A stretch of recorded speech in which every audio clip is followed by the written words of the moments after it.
দেখা গৈছে বিজেপি চৰকাৰখনে ৰাস্তা ঘাটৰ উন্নয়নৰ কথা কৈ আহিছে সেইমতে কৰবাত উন্নয়ন হৈছে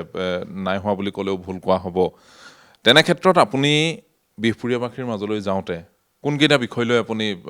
বিহপুৰীয়াবাসীৰ ওচৰলৈ যাম বুলি ভাবিছে সমষ্টিটোৰ সৰ্বপ্ৰথমে প্ৰতিদিন টাইমছৰ দৰ্শকসকললৈ মই মোৰ আন্তৰিক ধন্যবাদ জনাইছোঁ উন্নয়নৰ কথা আপুনি সুধিছে বিহপুৰীয়াতো উন্নয়ন হৈছে কিন্তু উন্নয়ন হোৱাৰ পাছতো মই তথ্য সহকাৰে মই লিখি ৰাখিছোঁ গোটেইখিনি কথা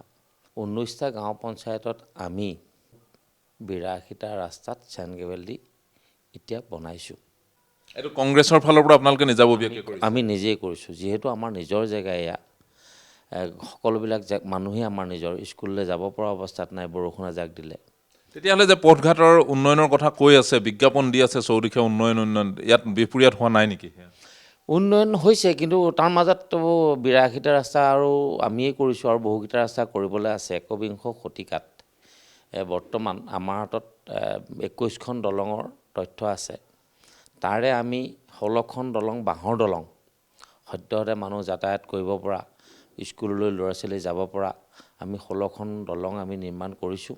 মানে 84টা ৰাস্তা যদি আপোনালোকে বনাইছে এটা সমষ্টিত যদি 16খন বাঁহৰ দলং আছে এই সমষ্টিটো আচলতে সমষ্টি হৈ আছে জানো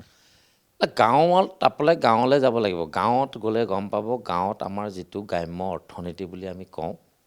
সেইটো বৰ্তমান একোৱেই নাই একেবাৰে নিঃশেষ আপোনাৰ একালৰ সতীৰ্থ ভূপেন বৰা তেওঁ দল ত্যাগ কৰাৰ লগে লগে সমষ্টিটোত আপোনাৰ শক্তি কিছু কমি নাযাব জানো শক্তি আমাৰ বাঢ়িছে ভূপেন বৰাৰ ত্যাগে দল ত্যাগে আপোনালোকৰ শক্তি বৃদ্ধি কৰিছে শক্তি বাঢ়িছে মনোবল বৃদ্ধি হৈছে আৰু দ্বিতীয় কথা হৈছে কি বৰ্তমান আমি শুনিছোঁহে যে বিহপুৰীয়াৰ কাৰণে আকৌ কাপোৰযোৰ চেঞ্জ কৰি বিহপুৰীয়াতে প্ৰতিনিধিত্ব কৰিবলৈ আহিব বা আহিছে চাৰিবাৰ দুবাৰ বিধানসভাত বিদায় দিছে এবাৰ লোকসভাত বিদায় দিছে আৰু বিদায় লৈ ৰঙানদীলৈ যোৱাৰ পাছত পুনৰ কাপোৰযোৰ সলাই ইয়ালৈ আহিছে চিৰবিদায়ৰ কাৰণে আহিছে সেই কথাটো বিহপুৰীয়াবাসীয়ে ইতিমধ্যে পৰিকল্পনা কৰি পেলাইছে ভূপেন বৰাক ইয়াৰ পৰা চিৰবিদায় দিবৰ কাৰণে মানসিকভাৱে শাৰীৰিকভাৱে প্ৰস্তুত হৈছে এই কথাটো আপোনালোকে গম পায় এইবাৰ বিহপুৰীয়াৰ সন্তানকহে বিধানসভাত বিহপুৰীয়াৰ বিষয়ে বিহপুৰীয়াৰ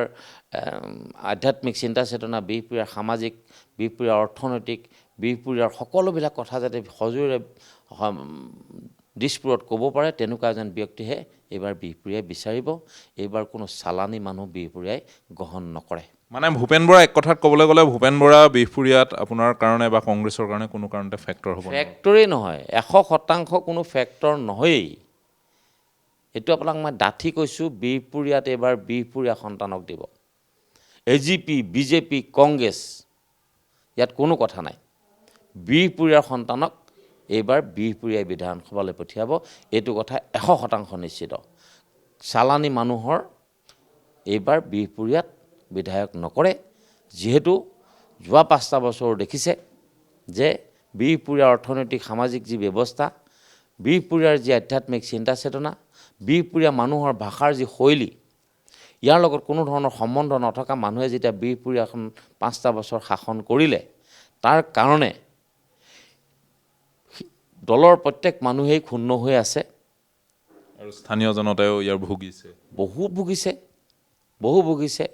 আমি প্ৰথমতে বিধায়ক এজনৰ পৰা কি বিচাৰোঁ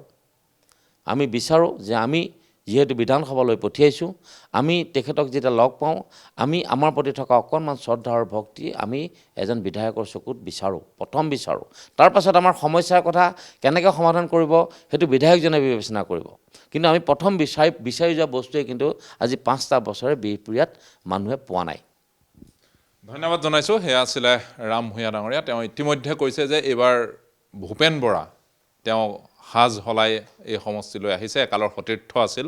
তেওঁৰেই সতীৰ্থ একালৰ এইবাৰ কিন্তু ভূপেন বৰা এই সমষ্টিটোত কোনো কাৰণতে তেওঁৰ বাবে ফেক্টৰ নহয়